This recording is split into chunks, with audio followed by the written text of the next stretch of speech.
Hello everybody and welcome back to another how-to video on Leo421. And today I'm going to be showing you how to install the Gooper1's data pack to get every single object in Skyscraper that you need, because as we know, if I open up my files here, if it ever works anyway, so here I don't have nearly as much data as I would like to. I don't have all the folders, I don't have the Otis folder, so what you want to do, and this also comes with the EG881 and all the other integration projects, so what you want to do is go to the Skyscraper simulator form, and you do not have to sign up to for this, because you can easily get to the link. I'll put the link in the description. You're going to click on data right here,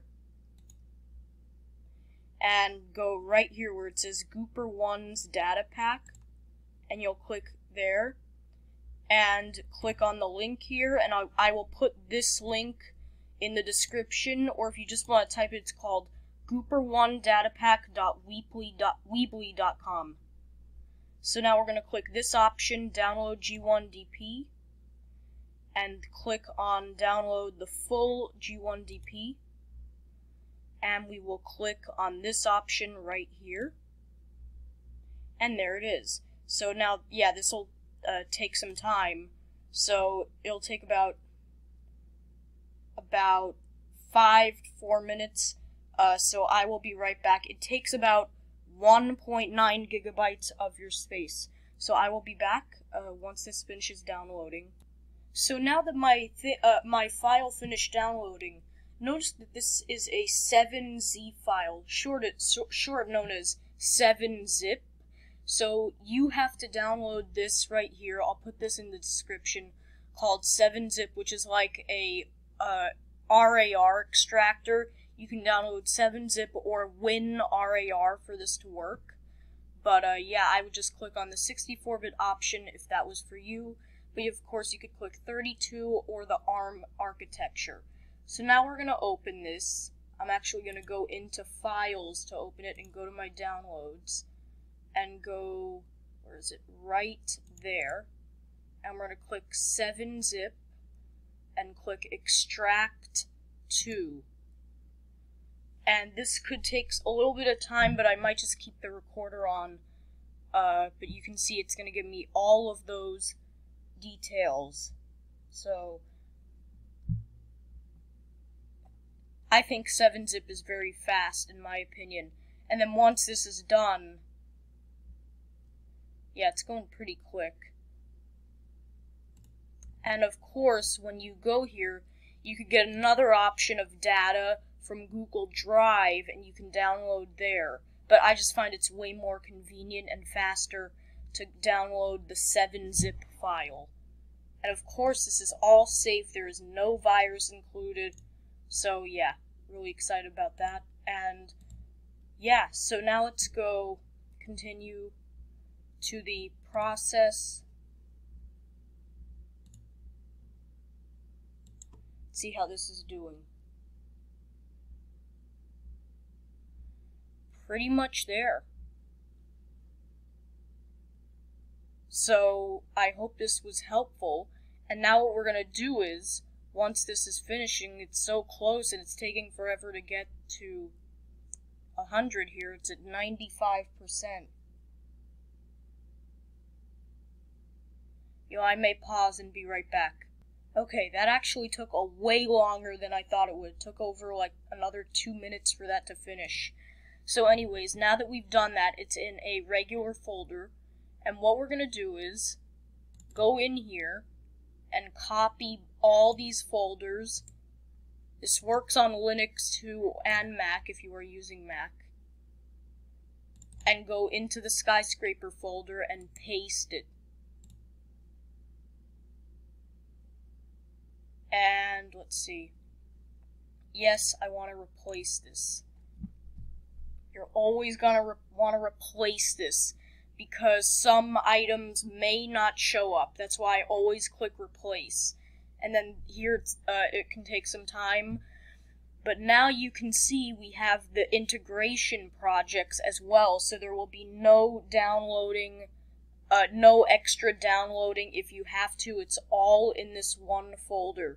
So that's awesome. And of course the data pack in Google Drive contains a little bit of extra things, like E1 209 is not included, but I mean I don't care about that. I don't use it. All that I use for the animations and buildings. So what's very important is that you have this data for the buildings, because it will, if you do not have this data, it will not load into the game, and you will likely have missing parts and that rainbow flooring and everything that gets mixed up.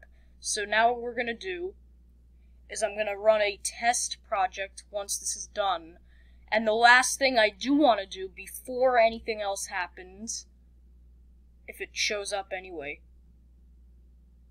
I'm gonna pause and be right back.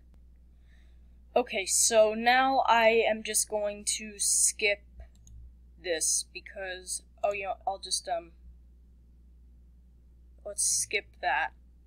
So there they are. The last thing before I run the test is I'm gonna go into the data folder and go to the fonts folder, and what I'm going to do is highlight every one of these and click install. And no, I will not replace that. And then those other folders you can just ignore. And there they all are. So now they're in that fonts folder.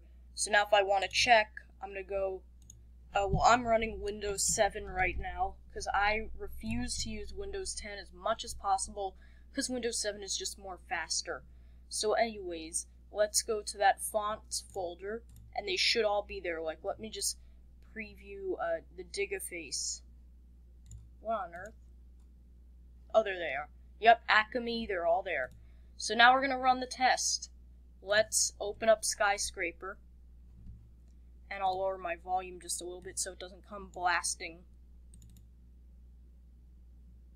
And we're just going to do OpenGL.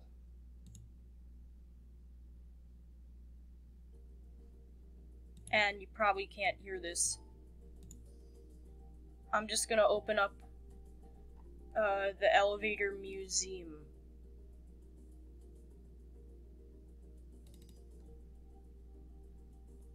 And this should be good.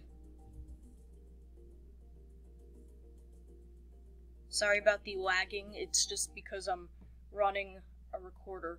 So now it's in full screen, and it seems to be working great. So, I hope that you enjoyed this little video, and yep, we have our fonts, there they are. And let me just check the fixtures. Now, on this version, for whatever reason, I don't know what it is, the buttons were shifted to the left. So let's just take a test ride to 4.